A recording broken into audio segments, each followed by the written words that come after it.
1% or less actually make financial independence. So that means 99% of the people are living in a delusion. And if you ask them, what are they going to do if I gave them $10 million, what would they do with their life? I guarantee you 2 to 8 million of that will be spent in less than a minute. If you ask them, what would they do if they had $10 million? They'd write down all the things. They'd buy that car, they'd buy that trip, they'd buy this. And it was all consumers, all depreciables, all devaluing. As long as they spend their money on depreciables and consumables, they really don't have a real desire for building wealth. They have to invest it and buy things that appreciate in value if they want to be wealthy. First of all, you want to find out whatever you've done in your life, how it served you, how it served others, and clear out any shame and guilt. Then you want to sit down and ask, what is it that you're really going to do? Because you're not going to get wealthy unless you're serving people. And if you're not dedicated to serving people, you have a fantasy called wealth. You need to make sure that you really have a value on serving people. You need to have a value on wealth, because if you don't really have a value on wealth, you'll spend it. If you have more of a value on spending it than saving it and investing it, it's going to keep going out the window, because the money circulates through the economy from those of value at least to those of value at most of the time. So you have to value wealth building more than spending. You have to value serving people more than just taking. And you have to be able to be dedicated to something that's really congruent with your values, or you won't stay with it. You won't build momentum and perseverance towards their accomplishment. And people who have a forced automatic savings in place and are willing to consistently study and research because they value wealth building. Warren Buffett by the time he was 11, he already read all the books in the Omaha, Nebraska library on wealth building by the age of 11. He was committed to the outcome. People are really committed to wealth building. They study it, they research it, they mentor under it, they apply it, they have forced savings and investment structures in place. They constantly are trying to serve people, and they want to build a business that lasts. What happens is every human being lives by a set of priorities, a set of values, things that are most important to least important in their life. Whenever they set goals that are congruent and aligned with their highest values, they become the most powerful and effective people they can be. This is when they're the most grateful, the most resilient. This is when they're most disciplined and most fulfilled in their life. Whenever they're living by lower values and trying to inject the values of others or minimize themselves and live by lower value systems, they procrastinate, hesitate, frustrate, and they become, might say, victims of their history, not masters of their destiny. So you look at how people fill their space. You look at how they spend their time. You look at what they are disciplined about and focused on. You look at where they're most organized. You look at where they spend the most money. You look at what energizes them the most. You look at what they think about, visualize, affirm, and converse with others about most that is in line with what they're creating in life. Look at what they're inspired by, what their goals are, and what they love learning. If you look and find the common threads to those questions, it'll narrow down to what you're dedicated to and what you spontaneously can't wait to get up in the morning and do. Any individual that is setting goals, intentions that are congruent and aligned with the highest values, they have the highest probability of being spontaneously inspired in the morning to get up and do it. So if you have an entrepreneur that's working in a business and they found what is most meaningful to them, they have found the tap dance to work energy that Warren Buffett describes. As Bill Pollock, who owns Drake Corporation, told me, he says, since 1951, since I found out what I love doing, I've never worked a day since.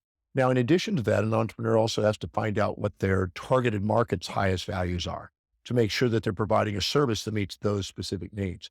So determining your own values and determining other people's values that you want to serve is an essential component, because you're here to be able to find something that serves other people, but it's also meaningful to you.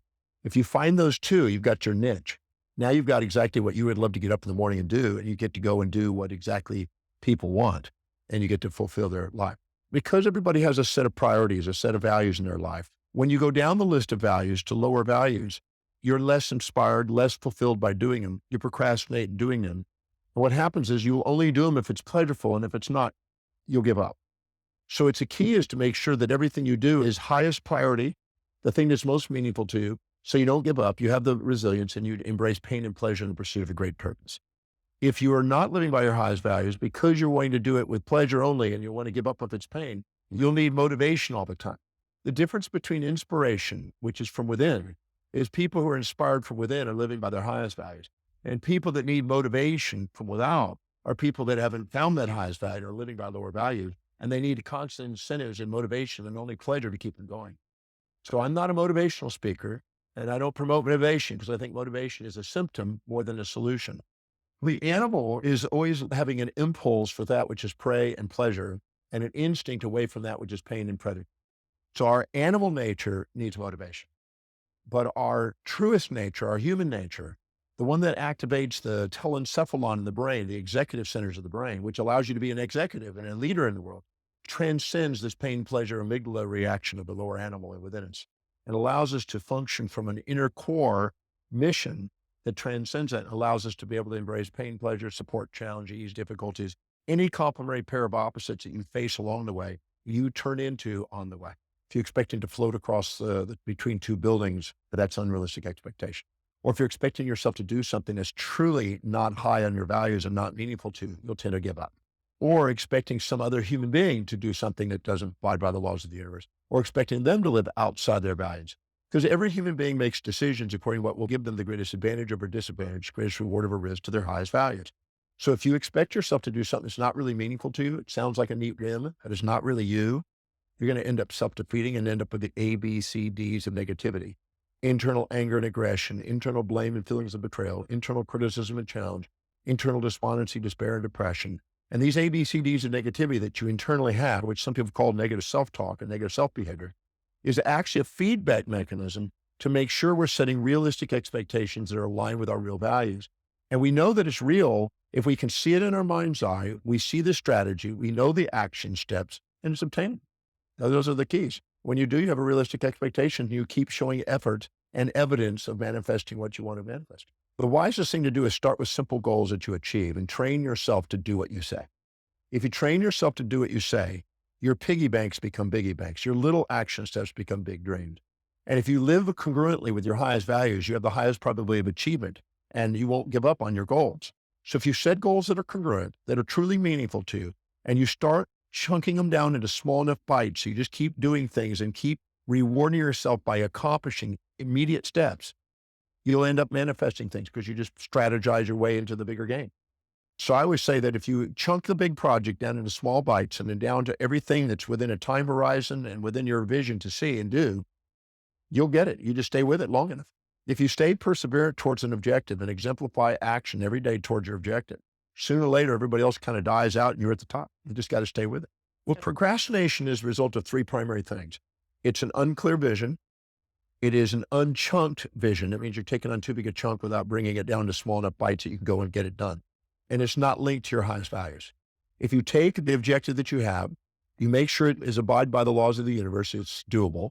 You make sure it really matches your highest values so it's linked. And the way you know that is if you can rattle off the reasons why you can do it and how it will help you fulfill your mission fluently. Because if you're fluent, you're congruent. Then you basically make sure it's chunked down into small action steps you can do, and you micromanage until you've proven you can macromanage. That means you do it into small baby steps every single day. If I do this, I'm one step closer. If I do this the next day, I do it one step closer.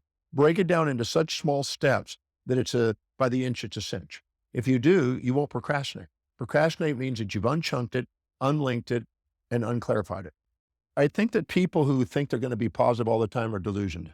Just like a magnet, it has two sides and you have two sides. And the more you set up a fantasy that has only one side, the more you get depressed when it doesn't match your fantasy. So I'm a realistic guy that sets real goals in real time with a balanced orientation, and I accomplish more by doing it than setting up fantasies and then having nightmares. So I'm not a positive thinking guy. I'm a balanced thinking guy. But when people are down, that you need the positive thinking. But when you're up and you're fantasizing and setting up fantasies and pies in the skies, you need some critical thinking to be able to put you back into reality. But I'm a believer in both sides are needed. So what I did is I did a number of steps. One of them is at the end of the day, I would stop. And if I had this super high day and really thought I'd really done something, really was puffed up, I'm proud, I'd ask, who did I forget to serve today? Who did I not call? What procedure did I not follow? What name did I overlook? What priority did I not hit today? I would ask questions that learn to self-govern myself back down into the center. And if I had a low day and I really thought, wow, what a real crazy day, I would ask, what did I accomplish? Who did I serve? What names did I read? I would self-regulate. So I would neutralize myself and steady myself. And instead of having volatilities in my business, I had steadiness. I also forced in savings. I didn't wait for profits. I forced profits in. I paid myself first. I built up a big cash reserve. So it decreases the volatility. It increases the client quality that I had. It increases the associations, opportunities, and alignments to greater opportunities in business. I made sure that I focused on the priorities each day, delegating lower priority things on a regular basis, because if I was going to do low priority things, I was going to keep myself in a low priority position. If you're doing what you love, it was Peter Lynch in his One Up on Wall Street back in the 90s. He said, If you're grateful for your job, if you love what you're doing, you're inspired by the vision, and you're enthusiastically working, that company's going up and down. And if you're going to buy a stock that you visited the company and see those four things. If those four things are in place, the company's going to go up and down. That's four things that exemplify what's possible and draw and magnetize charismatically people to people who are doing those four things. A company can't grow without those four things.